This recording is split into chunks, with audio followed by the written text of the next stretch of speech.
Welcome back. Now in this video, we are going to be discussing the Behaviors tab, and you'll notice that Camtasia will give you the opportunity to cause your entire video to behave in certain ways. And it's an interesting feature to use, but where it's especially used is when you are having an opening sequence. But for the sake of example, let's take a look to see what these behaviors actually do. When we pick a place on the timeline, and let's move the cursor all the way back to the beginning, what we can do is we can drag the behavior that we're looking for, and we can test all of these. And we can test all of them by hovering over them to see what they're going to look like. Now what we're going to do is we're going to drag one of the behaviors onto the canvas. Now what we're going to do is we're just going to click the play button so that we can see what our screen is actually going to do and what the viewer is going to see.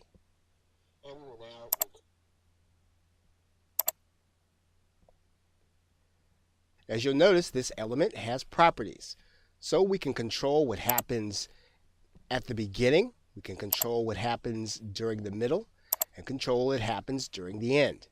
And we can set different aspects of the behavior of our screen. So once again, we're going to go back here to the beginning.